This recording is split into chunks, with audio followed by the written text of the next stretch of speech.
Mission शिक्षण संवाद के सानिध्य में पढ़ाई से प्रतियोगिता तक आपके लिए प्रस्तुत करता है।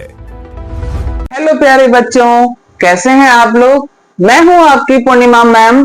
मिशन शिक्षण संवाद की पढ़ाई से प्रतियोगिता तक की अंग्रेजी भाषा की टीम की ओर से आपके लिए अंग्रेजी भाषा पर आधारित इंग्लिश ग्रामर का एक नया चैप्टर लेकर आई हूं, फ्यूचर कॉन्टिन्यूअस टेंस। पिछले में वीडियो में हम लोगों ने फ्यूचर इंडेफिनिट टेंस के बारे में जाना था और आज हम जानेंगे फ्यूचर कॉन्टिन्यूअस टेंस। हर टेंस के मैंने बताया था 4 भाग हैं, future indefinite, future continuous, future perfect tense और फ्यूचर परफेक्ट कॉन्टिन्यूअस टेंस। आज हम आते हैं फ्यूचर कॉन्टिन्यूअस टेंस पे। कॉन्टिन्यूअस जो बताता है जारी है काम, फ्यूचर यानी कि भविष्य में। फ्यूचर का मतलब है अभी नहीं, आने वाले समय में। जैसे आज बात करेंगे तो आज नहीं, कल, परसों, अगले हफ्ते, अगले महीने, अगले साल। जो काम भविष्य में किसी समय पर होगा हम उसके बारे में बात करते हैं। हो रहा होगा, कुछ समय तक हो रहा होगा, उसकी आज हम बात करेंगे। The future continuous tense is used to talk about an action। मतलब इसका यह है कि फ्यूचर कॉन्टिन्यूअस टेंस हमें उस कार्य के बारे में बताता है that will be happening at a particular time in the future। जो भविष्य में किसी एक निश्चित समय पर हो रहा होगा, जारी होगा, उस कार्य के बारे में हमें बताता है। जैसे मान लिया इस समय मैं पढ़ा रही हूं और आप ये सोचे कि मैम उस अगले हफ्ते पढ़ा रही होंगी इसी समय, तो ये हो गया फ्यूचर कॉन्टिन्यूअस है। वो बच्चा इस समय पढ़ रहा होगा, ये हो गया फ्यूचर कॉन्टिन्यूअस जो बता रहा है इस समय, एक निश्चित समय पर ये काम हो रहा होगा, जारी होगा। तो इसके बारे में हम आज बात करेंगे। जैसे एग्जाम्पल है, she will be studying at 8 PM tomorrow. कल आने वाले समय में 8 बजे वो पढ़ रही होगी। We will be travelling next week. अगले सप्ताह हम यात्रा कर रहे होंगे। ये बात हम बताएंगे जब आने वाले समय में हम कोई काम जारी रखे होंगे, तो वो बताएगा फ्यूचर कॉन्टिन्यूअस टेंस। और इसमें जब हम एक अफर्मेटिव सेंटेंस बताते हैं, जैसे कि मैं बता रही हूं हर बार अफर्मेटिव, निगेटिव, इंट्रोगेटिव, तो उसका स्ट्रक्चर यही होता है सब्जेक्ट सब्जेक्ट। जैसा कि मैं बार बार आपको बताती हूं, हमारा नाउन या जो प्रोनाउन शुरू में होता है, कर्ता, कार्य करने वाला, उसको हम सब्जेक्ट कहते हैं। और इसके साथ में लगेगा विल, और विल के साथ में आएगा बच्चों बी, फिर वर्ब की फर्स्ट फॉर्म में ING. Will be, shall be, दोनों में से कुछ भी हो सकता है, लेकिन ज्यादातर हम विल बी का ही प्रयोग करते हैं। आई, यू, वी, ही, शी, दे, सभी के साथ हम विल बी का ही प्रयोग करते हैं और वर्ब की फर्स्ट फॉर्म में आईएनजी लगाएंगे। विल के साथ में बी लगाना बच्चों कंपलसरी है। जब तक आप बी नहीं लगाएंगे आप वर्ब में आईएनजी का प्रयोग नहीं कर सकते हैं। जैसे she will be dancing in the program। तो इस तरीके से आप will के साथ में लगाएंगे बी और फिर इस डांस वर्ब में आईएनजी लगेगी, डांसिंग इन द प्रोग्राम। अगर हम बी नहीं लगाते हैं तो फिर आईएनजी नहीं लग सकता है। प्रेजेंट इंडेफिनिट में आपने देखा था शी विल डांस, विल के साथ में केवल हम वर्ब की फर्स्ट फॉर्म का प्रयोग कर सकते हैं, और जब हमें आईएनजी लगानी होगी तो विल के साथ हमको बी का प्रयोग करना अनिवार्य हो जाता है। तो ये हमारा अफर्मेटिव सेंटेंस है, they will be playing cricket. तो यहां पर भी आपने देखा बिल के साथ आपने बी लगाया, फिर प्ले में आपने आईएनजी लगाया, ये बना आपका फ्यूचर कॉन्टिन्यूअस टेंस। अब इसी को अगर हम आपसे कहें इसको निगेटिव बना दीजिए, तो हमेशा याद रखिए बिल्कुल आसान तरीका होता है। जिन सेंटेंसेस में हेल्पिंग वर्ब्स दिए होते हैं, जैसे यहां पे हेल्पिंग वर्ब क्या है, विल, तो विल में आप नॉट लगा दीजिए, ही विल, अब आप नॉट लगा दीजिए, नॉट रीडिंग दिस टाइम, इस समय वो पढ़ नहीं रहा होगा। तो विल के साथ में आपने यहां पर लगाया नॉट। तो जब भी आपको निगेटिव बनाना हो तो विल या शैल के साथ में आप नॉट का प्रयोग कर दीजिए और आपका सेंटेंस निगेटिव बन जाएगा। हाँ, तो बच्चों ये हम आपको कुछ एग्जाम्पल से अफर्मेटिव निगेटिव में फर्क क्या है ये बताने का प्रयास करेंगे। उसके स्ट्रक्चर में कोई भी अफर्मेटिव सेंटेंस होगा उसमें पहली बात तो नॉट नहीं लगा होगा। हम एक सिंपल सी कोई बात आपको बता रहे होंगे, एक स्टेटमेंट दे रहे होंगे, कथन कह रहे होंगे, जैसे I will be writing the letter tomorrow, कल मैं पत्र लिख रही होंगी या लिख रहा होऊंगा। She will B cooking dinner, वो खाना पका रही होगी। She will be reading a book, वो किताब पढ़ रही होगी। मतलब वो काम हो रहा होगा, समाप्त नहीं हुआ होगा उस समय तक, भविष्य में। तो यहां पर आपने देखा कि इसमें कहीं भी वर्ब के साथ में नॉट का प्रयोग नहीं है, जबकि जो निगेटिव सेंटेंस होगा उसमें हेल्पिंग वर्ब के साथ में नॉट अवश्य लगा होगा, तभी वो निगेटिव बनेगा। I will not be cooking dinner, मैं डिनर नहीं पका रही होंगी। They will not be playing football, वे फुटबॉल नहीं खेल रहे होंगे। We will not be travelling next week, अगले सप्ताह हम यात्रा नहीं कर रहे होंगे।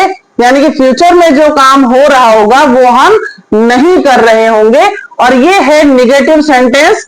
और इसको एक आपको बता दें कि विल नॉट की जगह हम यहां पर शॉर्ट में वोंट का भी प्रयोग कर सकते हैं।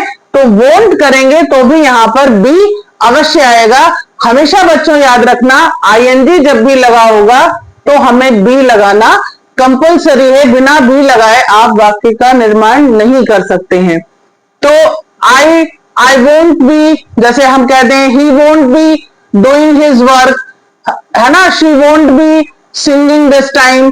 तो वोंट का मतलब भी बच्चों वही होता है, विल नॉट। इसमें कंफ्यूज होने की बिल्कुल भी आवश्यकता नहीं है। इसी के साथ इंट्रोगेटिव जो सेंटेंस होते हैं वो मैं आपको बताना चाहूंगी। इंट्रोगेटिव जैसा कि मालूम है आपको प्रश्नवाचक वाक्यों को कहते हैं। इंट्रोगेटिव का जो स्ट्रक्चर होता है वो ये कि हमें वर्ब, जो हमारा हेल्पिंग वर्ब होगा, हम उसको सब्जेक्ट से पहले लाएंगे और उसके बाद में सब्जेक्ट, उसके बाद में बी, वर्ब की फर्स्ट फॉर्म में आईएनजी, और उसके बाद में जो भी ऑब्जेक्ट होगा हमेशा वर्ब के बाद में ही आता है, और उसके बाद में प्रीपोजिशन है, जो भी जितना भी बड़ा सेंटेंस हो वो कंटिन्यू करेंगे। तो यहां पर देखिए हम हेल्पिंग वर्ब पहले ला रहे हैं क्योंकि ये इंट्रोगेटिव है। Will she be reading a book, या हम इसको कहें will they be playing football. तो आपने देखा यहां पर हम सब्जेक्ट से पहले वर्ब ला रहे हैं और यही बनाता है इसको इंट्रोगेटिव। इंट्रोगेटिव में हमेशा हेल्पिंग वर्ब सब्जेक्ट से पहले आएगा और इसको बनाएगा ये प्रश्नवाचक वाक्य। तो बच्चों कुछ एग्जाम्पल्स और हम आपको लेते हैं इंट्रोगेटिव वाले। Will she B cooking food this time, क्या वो इस समय खाना पका रही होगी। मतलब ये बताता है कि पूर्व निर्धारित जो कार्यक्रम है भविष्य में होने हैं वो हो रहे होंगे, इनकी सूचना हमको इन सेंटेंसेस से मिलती है। Will you be studying tonight, tonight का मतलब है आज की रात, है ना। क्या आज रात आप पढ़ रहे होंगे? What will you be doing tomorrow, कल तुम क्या कर रहे होगे। ये WH वाले यहां पर हो, ये हमारे प्रश्नवाचक हो, उनमें भी फार्मूला वही काम करेगा कि आपको वर्ब पहले लाना है, सब्जेक्ट वर्ब के बाद में आएगा, वर्ब पहले आएगा, फिर वैसे ही भी लगाना है और वैसे ही आईएनजी वर्ब में लगानी है। What will you be doing tomorrow, कल आप क्या कर रहे होंगे। Where will they be staying, वो कहां रुक रहे होंगे। Why will she be crying, वो क्यों रो रही होगी। When will we be meeting, हम कब मिल रहे होंगे।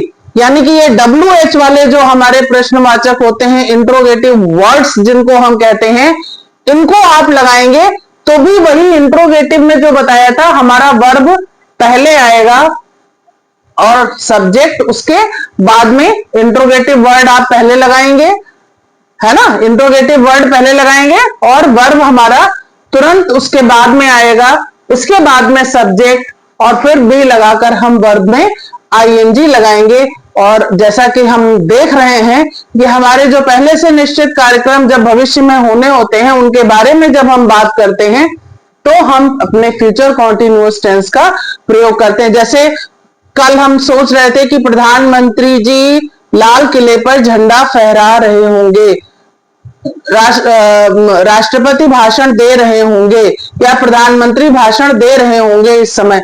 तो इसका मतलब हम कल्पना कर रहे थे आने वाले समय में ये काम हो रहा होगा, जो कि पूर्व निर्धारित है, पूर्व निश्चित है, उस समय पर वो काम हो रहा होगा, जारी होगा, उसको बताने के लिए हम फ्यूचर कॉन्टिन्यूअस टेंस का प्रयोग कर रहे हैं। और इसका फॉर्मूला हमें ध्यान में रखना है कि विल बी प्लस वर्ब में आईएनजी, बस इतना आप ध्यान रखेंगे। इंट्रोगेटिव में विल पहले आ जाएगा और सब्जेक्ट बाद में आ जाएगा, निगेटिव में हम विल के साथ नॉट लगा देंगे, बस इतना आप याद रखिए। आप कभी भी टेंस से संबंधित गलतियां नहीं करेंगे। बच्चों ये एक्सरसाइज है और इसको हम करेंगे और जानेंगे जो आज हमने सीखा उसको किस तरीके से हमें अप्लाई करना है। तो ये फिल इन द ब्लैंक्स इसमें करने हैं हमको, और कौन सा टेंस यूज करना है, फ्यूचर कॉन्टिन्यूअस टेंस, जो कि आज हमने पढ़ा है। टुमारो, टुमारो से पता चल गया फ्यूचर में होने वाली बात है। आफ्टरनून, रोहन, अब आपको पता है सब्जेक्ट के बाद हमें क्या लगाना है, विल बी, और ये जो वर्ब है इसमें आईएनजी हमको लगाना है। ये चीज आपको ध्यान में रखनी है, ये जो वर्ब है इसमें आईएनजी लगेगी। Tomorrow afternoon Rohan will be playing football in the park, Rohan कल दोपहर में फुटबॉल पार्क में खेल रहा होगा। द बर्ड्स, सब्जेक्ट लग गया, अब हमको क्या लगाना है, विल बी और वर्ब में आईएनजी। फ्लाइंग, वर्ब की फर्स्ट फॉर्म में ही लगेगी आईएनजी, तो फ्लाई है, बस फ्लाई में आईएनजी लगाना है।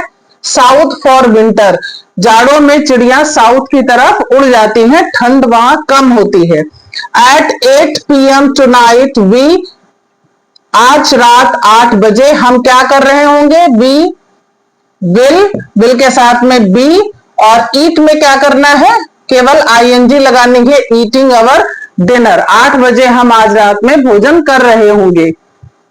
सी, यहां पर सब्जेक्ट लगा हुआ है, अब आपको क्या लगाना है, विल बी और वर्ब की फर्स्ट फॉर्म में आईएनजी। जो फॉर्मूला है बस उसको आप ध्यान में रखिए, an exciting story book before going to bed, सोने से पहले हम इंटरेस्टिंग रोमांचक स्टोरी बुक पढ़ रहे होंगे, वह पढ़ रही होगी। दे के साथ में विल और विल के साथ में बी, और फिर हम आईएनजी लगाते हैं अपने वर्ब में। पेंट में आईएनजी लगाई, painting the school wall tomorrow morning, कल सुबह वे स्कूल वॉल को पेंट कर रहे होंगे। द पपी, सब्जेक्ट लग गया, अब हमें वर्ब लगाना है, विल बी, बार्क की ये है फर्स्ट फॉर्म, इसमें आईएनजी लगाएंगे। Barking if it sees a stranger, puppy अगर कोई अपरिचित अजनबी देखता है तो भौंक रहा होगा। तो यहां पर हमने देखा सब में हमने अपना फॉर्मूला लगाया, विल के साथ में बी और वर्ब में आईएनजी, और बड़े आराम से हम फिल इन दी ब्लैंक्स कर पाए। अब आप देखिए ये सेंटेंस दिए, हर तरीके से हमको अपने आप को चेक करना चाहिए। अब हम सेंटेंस पढ़ें, माया विल बी डांसिंग, तो ये सही है, बिल्कुल सही है। क्यों? क्योंकि हमारा फॉर्मूला इसमें लगा हुआ है। दूसरा देखिए, द शेफ विल कुकिंग, अब यहां पर बी मिसिंग है, बी मिसिंग है, इसका मतलब ये फॉल्स है, ये गलत सेंटेंस है। यहां पर बी लगा होना चाहिए था, जो नहीं लगा है। आई विल बी स्टडिंग, बिल्कुल सही है, विल के बाद में बी और आईएनजी लगा है, तो ये ट्रू है, सही है sentence, future continuous tense. They will, अब देखो बी होना चाहिए था, यहां पर बीइंग लगा है जो कि गलत है, इसलिए ये है फॉल्स सेंटेंस। कितने आराम से आपको अगर अपने फॉर्मूला पता है सेंटेंस का, तो बड़ी आसानी से आप पहचान सकते हैं ये सेंटेंस सही है या नहीं है। अब अगली एक्सरसाइज में rewrite the jumbled words to make correct sentence. इसमें शब्द बिखरे हुए हैं, क्रम से नहीं है, आपको इनको क्रम से लगाना है। तो सबसे पहले हम सब्जेक्ट लगाते हैं, तो यहां पर आएगा आई, और सब्जेक्ट के बाद हम लगाते हैं वर्ब, और वर्ब के बाद में हमें लगाना है बी, तो हम बी लगाएंगे। उसके बाद में वर्ब में आईएनजी, रीडिंग, और क्या रीडिंग? ऑब्जेक्ट, वर्ब के बाद में आई will be reading a book. Next देखो, सबसे पहले सब्जेक्ट, तो सब्जेक्ट में आएगा शी, उसके बाद में हेल्पिंग वर्ब विल, और विल के बाद में आएगा बी, डांसिंग। अब टुमारो आप पहले भी लगा सकते थे और बाद में भी लगा सकते हैं, कोई फर्क नहीं पड़ेगा। Tomorrow she will be dancing या she will be dancing tomorrow लगा सकते हैं। Football be playing they will, तो दे सब्जेक्ट पहले आएगा, फिर विल, फिर बी, फिर वर्ब में आईएनजी प्लेइंग, और क्या प्लेइंग? ऑब्जेक्ट आएगा वर्ब के बाद में फुटबॉल। इस तरीके से बहुत आसानी से बनाएंगे। कुकिंग मदर माई, तो माई मदर सब्जेक्ट पहले आएगा, माई मदर, फिर है विल बी कुकिंग डिनर। तो इस तरीके से आपने देखा सब्जेक्ट और फिर हेल्पिंग वर्ब हमारा विल, फिर बी, फिर वर्ब में आईएनजी, और उसके बाद में ऑब्जेक्ट। इस तरीके से विल बी ट्रैवलिंग, तो वी के बाद में विल बी ट्रैवलिंग, और ट्रैवलिंग के बाद में आएगा next week. We will be travelling next week. अगला जो एक्सरसाइज का हमारा है वो है change the sentences into question. हालांकि इंट्रोगेटिव ये है, लेकिन हमें क्वेश्चन वर्ड से इनको बनाना है क्वेश्चन में। तो पहला है will she be dancing tomorrow, तो यहां पर आप लगा सकते हैं where, where will she be dancing tomorrow, कहां पर वो डांस कर रही होगी। Will they be playing football, यहां पर आप लगा सकते हैं when, when will they be playing football, वो फुटबॉल कब। ये यहां पर आएगा व्हाट। अगले में आएगा what will you be studying at 8 PM, आप 8 PM पर क्या पढ़ रहे होंगे। Will be travelling next week, तो यहां पर आ जाएगा वेयर, कहां पर हम यात्रा कर रहे होंगे। Will he be sleeping at 10 PM,